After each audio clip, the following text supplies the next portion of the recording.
Dear friends, welcome to Biblical Parivartana. Once again, welcome to Daily Devotions. దేవుని ప్రేమ ఇదిగో. పరమగీతం 5వ అధ్యాయం నుండి వివాహం చేసుకున్నటువంటి దంపతులు నేర్చుకునేటువంటి 3 సత్యాలు ఇక్కడ ఉంటున్నవి. వాటిని గమనిద్దాం, ప్రార్థన చేసుకుందాం. May the words of my mouth and the meditation of our hearts be acceptable in thy sight, our rock and redeemer. Amen. 5వ అధ్యాయం 2 నుండి 16 వరకు ఈ భాగం చదువుకుందాం. నేను నిద్రించితేనే గాని నా మనసు మేలుకొని ఉన్నది, నా సహోదరి, నా ప్రియులారా, నా పావురమా, నిష్కళంకులారా ఆలకింపుము. నా తల మంచుకు తడిసినది, నా వెంట్రుకలు రాత్రి కురియు చినుకులకు తడిసినవి. నాకు తలుపు తీయమనుచు నా ప్రియుడు వాకిలి తట్టుచున్నాడు. నేను వస్త్రము తీసి వేసి తిని, నేను మరలా దాన్ని ధరింపనేలా. నా పాదములు కడుగుకొంటిని, నేను మరలా వాటిని మురికి చేయనేలా. తలుపు సందులో నా ప్రియుడు చెయ్యి ఎంచగా, నా అంతరంగము అతని ఎదుట జాలిగొనెను. నా ప్రియునికి తలుపు లేచి తిని, నా చేతుల నుండి నా వ్రేళ్ల నుండి జటామాంసి గడియల మీద స్రవించను. నా ప్రియునికి నేను తలుపు తీయనంతలో అతడు వెళ్ళిపోయాను. అతని మాట వినుటతోనే నా ప్రాణము సొమ్మసిల్లను. నేను అతని వెదకినను అతడు కనబడకపోయాను. నేను పిలిచినను అతడు పలుకలేదు. పట్టణములో తిరుగు కావలి వారు నాకెదురుపడి నన్ను కొట్టి, ప్రాకారము మీది కావలి వారు నా వస్త్రమును దొంగిలించిరి. యెరూషలేము కుమార్తెలారా, నా ప్రియుడు మీకు కనబడిన ఎడల ప్రేమాతిశయం చేత నీ ప్రియురాలు మూర్ఛిలనని మీరు అతనికి తెలియజేయనట్లు నేను మీ చేత ప్రమాణము చేయించుకొందును. స్త్రీలలో అధిక సుందరి దానా, వేరు ప్రియుని కన్నా నీ ప్రియుని విశేషమేమి? నీవు మా చేత ప్రమాణము చేయించుకొనుటకు వేరు ప్రియుని కన్నా నీ ప్రియుని విశేషమేమి? నా ప్రియుడు ధవళవర్ణుడు, రత్నవర్ణుడు. 10,000 మంది పురుషులలో అతని గుర్తింపవచ్చును. అతని శిరస్సు అపరంజి వంటిది, అతని వెంట్రుకలు కాక పక్షముల వలె కృష్ణవర్ణములు, అవి నొక్కులుగా కనబడుతున్నవి. అతని నేత్రములు నదీ తీరములందుండు గువ్వల వలె కనబడుతున్నవి. అవి పాలలో కడుగబడినట్లున్నవి. అవి చక్కగా తాచిన రత్నముల వలె ఉన్నవి. అతని చెక్కిళ్ళు పరిమళ పుష్ప స్థానములు, సుగంధ వృక్షముల చేత శోభిల్లు ఉన్నత భూభాగములు. అతని పెదవులు పద్మముల వంటివి, ద్రవరూపక జటామాంసి వలె అవి పరిమళించును. 16 వరకు. అతని కరములు తార్షీషు రత్న భూషితమైన స్వర్ణగోళముల వలె ఉన్నవి. అతని కాయము నీలరత్న ఖచ్చితమైన విచిత్రముగు దంతపు పనిగా కనబడుతున్నవి. అతని కాళ్ళు మేలిమి బంగారు మట్లయందు నిలిపిన చలువరాతి స్తంభముల వలె ఉన్నవి. అతని వైఖరి లెబనోను పర్వత తుల్యము, అది దేవదారు వృక్షములంతా ప్రసిద్ధము. అతని నోరు అతి మధురము, అతడు అతి కాంక్షణీయుడు. యెరూషలేము కుమార్తెలారా, ఇతడే నా ప్రియుడు, ఇతడే నా స్నేహితుడు. ఈ సెక్షన్తో ఒక నూతన భాగం ప్రారంభిస్తున్నట్లుగా మనం గమనించాలి. ఈ స్త్రీ పురుషుల మధ్య గల సంబంధం చల్లారిపోయింది. కనీసం భంగం అయిపోయింది. బహుశా అత్యంత సాధారణ వివరణ ఏమనగా ఈ ఈ విభాగం కలల సన్నివేశమునకు చెందినది అని దాన్ని ఆ విధంగా ఇంటర్ప్రెట్ చేయొచ్చు. దీని ప్రారంభ పదాలను గమనించండి. నేను నిద్రించితేనే గాని నా మనసు మేలుకొని ఉన్నది. కాబట్టి ఇది కళ అన్నట్లుగా మనం గుర్తించవచ్చు. ఇది కళకు దాదాపు ఒక నిర్వచనంగా ఉంటున్నది. ఇది కళ అయినా కాకపోయినా వారి మధ్యనున్న సంబంధం యొక్క తీవ్రత తగ్గిపోతున్నది. ప్రియురాలు యొద్దకు రావాలని ప్రియుడు ఆశిస్తున్నాడు. కానీ ఆమె ఆరంభ స్పందన చల్లగా ఉంటుంది. నేను వస్త్రం తీసివేసి తిని, నేను మరలా దాన్ని ధరింపనేలా, నా పాదములు కడుగుకొంటిని, నేను మరలా వాటిని మురికి చేయనేలా. ఈ మాటలు ఉద్రేకభరితమైన ఆహ్వానంగా అనిపించవు. ఈ పంక్తులకు వీటి తరువాత పంక్తులు 2 స్థాయిలుగా ఉంటున్నవి. మొదటి స్థాయిని బట్టి ఆమె పండుకున్న సమయంలో తిరిగి లేచి తలుపు తెరుచుటకు ఇబ్బందికరంగా తలస్తున్నది. దీన్ని 2 స్థాయిల్లో అర్థం చేసుకోవచ్చు. 2 మెట్లలో అర్థం చేసుకోవచ్చు. 2 విధాలుగా అని అంటలేదు, 2 స్థాయిలు అంటున్నాం.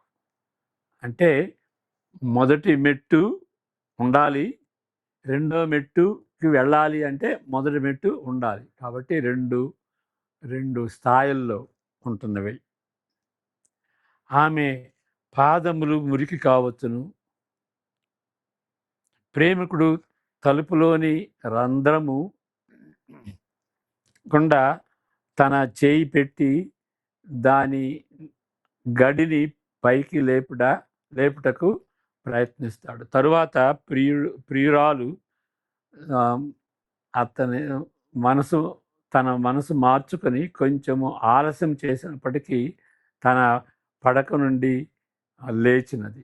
ఇప్పుడు కనీసం కొంత ఆసక్తి చూపించి తలుపు తెరచినప్పుడు ఆమె ప్రియుడు అదృశ్యమయ్యాడు.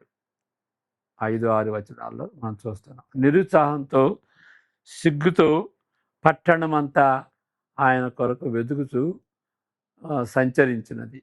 ఈసారి కావలి వారు వేగు చూస్తున్న రాత్రి పోలీసులు ఆమెను కొట్టిరి. ఎందుకు కొట్టిరో స్పష్టంగా కనిపించదు. కొందరు అనుకున్నట్లు ఆమె చేస్తున్న గందరగోళంను, మరియు ఆ రాత్రి సమయంలో అందరూ నిద్రపోతున్నప్పుడు గందరగోళం చేస్తే ఎట్లాగూ, అందువలన ఆ పోలీసులు ఆమెను కొట్టారు అని కొంతమంది అనుకుంటారు. దాన్ని మాన్పటానికి, ఆ గందరగోళాన్ని మాన్పటానికి ఒక మార్గంగా ఆమెను కొడతారు.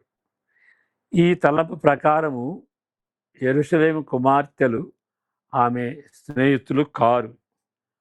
ఆ పట్టణంలోని కన్యలు చివరకు ఆయనను వెతుకుటకు ఇష్టపడిన వారు చివరకు విజయం సాధించి ఆయనను కనుగొన్నారు.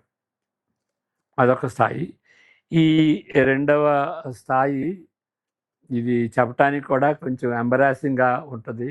మన సంస్కృతిలో ఇలాంటి వర్ణన ఎక్స్ప్లిసిట్గా మనం చెప్పం. అవి ఈ సంస్కృతిలోనే కాదు, ఏ సంస్కృతిలో అయినా సరే ఎక్స్ప్లిసిట్గా చెప్పం. కాబట్టి చెప్పలేనటువంటి వాటిని ఎంబరాసింగ్గా ఉండేటువంటి సిగ్గుతో కూడినటువంటి ఆ యొక్క ఆ మాటల్ని ఒక వినగలిగేటువంటి రీతిగా మారుస్తారన్నమాట. దాన్నే యుఫిమిజం అనేటువంటిది అలంకరణ అన్నమాట. ఫర్ ఎగ్జాంపుల్ మరణించాడు అంటానికి మరణించాడు అని అన్నాం. కొంతమంది అంటారు పోయాడు అంటారు. ఓకే. దాన్ని బట్టి ఆయన మరణించాడని చెప్పుకోవచ్చు. కానీ విశ్వాసులైతే ఏమంటారంటే ప్రభువునందు నిద్రించెను అంటారు. ఇంగ్లీష్లో చెబితే he was called to glory, ప్రభు దగ్గరికి వెళ్ళాడు అని అంటారు. ఇవన్నీ కూడాను యుఫిమిజం అంటారు అన్నమాట. అంటే చచ్చిపోయాడు అనేటువంటిది కఠినంగా ఉంటుంది, వినటానికి ఇంపుగా ఉండదు అలాంటివి. కాబట్టి ఎంబ్రాసింగ్గా ఉండేవి, కఠినంగా ఉండేటువంటి వాటిని వేరే మాటలతో చెప్పేటటువంటిది అనమాట. అది ఈ రెండవ స్టేజీ. ఇక్కడ వర్ణన అట్లా ఉంటుంది. చెప్పలేనటువంటి వాటిని వేరే మాటలతో చెప్పటం. దీన్ని బట్టి మనం ఏ విధంగా అర్థం చేసుకోవాలి? ఇక్కడ రెండవ స్థాయి ప్రకారం ఈ పదజాలమునకు వరుసగా ద్వంద్వార్థం, డబుల్ ఎంటెండ్రెస్ అంటే ద్వంద్వార్థం ఉంటుంది అనమాట. అంటే అది ఎంబరాసింగ్గా ఉంటుందని చెప్పాను కదా. ఎంబరాసింగ్గా ఉన్నటువంటిది వినేటటువంటి రీతిగా వర్ణించటం.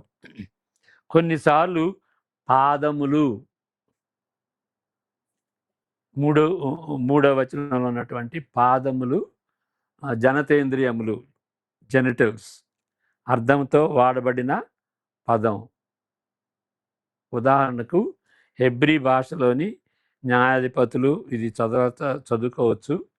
న్యాయాధిపతులు 3:24, మరి సమూయేలు, మొదటి సమూయేలు 24:3, యెషయి 7:20, యెహోషువ 16:25లో మరి ఇది ఈ విధంగా ఉంటుందన్నమాట. కేజేవి ఎన్ఐవిలో ఈ పదము కనిపించదు. నా పాదములు పాదములు అనేటువంటిది ఇక్కడ కేజేవిలో కానీ ఎన్ఐవిలో కానీ ఆ ఫీట్ అనేది కనిపించదు. దానికి సమాంతరంగా నున్న పదజాలము నా భార్య యొద్ద పరుండటకు అని 2వ సమూయేలు మరి 11:8-11లో మరి దావీదు మహారాజు ఉరయా సందర్భంలో, బత్షెబా సందర్భంలో ఉరయాను నువ్వు ఇంటికెళ్ళు అని అంటాడు కదా. ఇంటికెళ్ళి అంటే అక్కడ ఆ పదజాలం ఏంటంటే నీ భార్య యొద్ద పరుండుటకు అనే అర్థం అన్నమాట. నువ్వు రెస్ట్ తీసుకో అంటే నీ భార్య దగ్గర పండుకో అని అర్థం. కాబట్టి ఆ పదజాలం ఎంబ్రాసింగ్గా ఉంటుంది కాబట్టి వేరే మాటలు వాడతారు. మరి రెండవది తలుపు సందులో నా ప్రియుడు చేయించగా 5:4లో ఉంటుంది. అలాంటి పదజాలము అది ఆది భాషలో అరుదుగా తటస్థపడే పదజాలము. ఈ విధంగా అనువదించవసరం లేదు. మిగిలిన వచనము కానీ దీని తరువాతనున్న 2 వచనములు కానీ వేరే సందుకు చెందినట్లు స్త్రీని పురికొల్పేదిగా ఉంటుంది. ఇది వేరే సందు అనేటువంటిది మనం ఊహించుకోవాలి. ఈ సమయానికి ప్రేమికుడు వెళ్ళిపోతాడు. దీనికి కారణం ఏదైనా అయ్యుండొచ్చు. సమాన సహనం కోల్పోయాడా, నిరాశ చెందాడా, ఎందుకు వెళ్ళాడో మనకి తెలియదు. దీన్ని బట్టి మనం గ్రహించాల్సింది ఏంటి? దీన్ని ఏ విధంగా మనం అర్థం చేసుకోవాలి? 3 విషయాలు అర్థం చేసుకోవాలి. మనం ఇక్కడ టైటిల్లో చెప్పుకున్నాం కదా, దంపతులు నేర్చుకునే 3 సత్యాలు. ఆ 3 సత్యాలు ఏంటి అని అంటే, మొదటిది దాంపత్య జీవితంలో ఆ దాంపత్య జీవితం ఎంత మంచిదైనప్పటికీ కొన్నిసార్లు నులివెచ్చంగా, అంటే హాట్‌గా ఉండదు, కోల్డ్‌గా ఉండదు, నులివెచ్చగా కాగలదు. తయారు కాగలదు. ఒక వెస్టర్న్ కంట్రీస్లో ఇట్ ఇస్ బికమ్ కోల్డ్ అని అంటారు. లేక స్వేచ్ఛ ఉండదు, రిజర్వ్గా ఉంటుంది, స్వేచ్ఛ ఉండదు. దీనిని సరిదిద్దుకొనని ఎడల ఆ యొక్క దాంపత్య జీవితం నాశనానికి గురి అవుతుంది. రెండవ విషయం, కలల సన్నివేశమైన కాకపోయినా ప్రేమికుడు ప్రేమికురాలు పరస్పరంగా ఒకరి వెంట మరొకరు వెంటాడతారు. ఆ విధంగా వెంటాడాలి. They have to pursue their love affair. వారి భాష తీరును, వాళ్ళ భాషలో కూడాను భాష తీరును, త్యాగపూరితమైన ప్రేమను పునరుద్ధరించుకోవాలి. మూడో విషయం, గద్య రూపంలో పౌలు స్పష్టంగా దీన్ని వ్యక్తపరుస్తున్నాడు. ఇక్కడ ప్రసంగిలో అయితే ప్రసంగం కాదు, పరమగీతాల్లో అయితే పద్య రూపంలో ఉంటుంది. అదే సత్యాన్ని అపోస్తుడైన పౌలు గద్య రూపంలో చెబుతాడు. ఏంటి అని అంటే, ఇక్కడ మనం 1 కొరింథీ 7:5 చదివితే ఈ విధంగా మనం చూస్తాం. విశ్వాసులుగానున్న భార్య భర్తలను హెచ్చరిస్తున్నాడు. ప్రార్థన చేయుటకు మీకు సావకాశం కలిగినట్లు కొంతవరకు ఉభయుల సమ్మతి చొప్పుననే తప్ప ఒకరినొకరు ఎడబాయకుడి. వాళ్ళ యొక్క ఇంటిమేసీ ఎప్పుడు ఒకళ్ళ అంటే ఇంటిమేసీని భంగం చేయకూడదు. వాళ్ళు ఒకవేళ ఫాస్టింగ్ ప్రేయర్లో గడపాలి అని అనుకుంటే ఒకళ్ళ పర్మిషను మరొకళ్ళు తీసుకుని ఆ విధంగా వాళ్ళు మెలగాలి. అనగా తమ జీవిత భాగస్వాములకు లైంగికంగా అందుబాటులో లేకుండా ఉండకూడదు అని అపోస్తలుడైన పౌలు చెప్తున్నాడు. ఫిబ్రవరి 20 ధ్యానాన్ని చూడండి. కాబట్టి మనం దాంపత్య జీవితంలో నేర్చుకునేటువంటిది ఈ 3 విషయాలని గ్రహించాలి. ఏంటంటే కోల్డ్ అయిపోద్ది దాంపత్య జీవితం. అన్ని సంవత్సరాలుగా ఉంటే ఎప్పుడైనా సరే కోల్డ్ పరిస్థితిగా ఉంటుంది. రెండవది ఏంటంటే, అలాంటి పరిస్థితుల్లో మరి మాటల ద్వారా కానీ మన యొక్క ప్రేమను పునరుద్ధరించుకోవాలి. వాళ్ళు పరస్పరంగా, అంటే ఒకరినొకరు బ్లేమ్ చేసుకుంటే లాభం లేదు. మూడవది ఏంటంటే, ఇక్కడ లైంగికంగా అందుబాటులో లేకుండా ఉండకూడదు. ఆ 3 విషయాలు. ప్రార్థన చేసుకుందాం.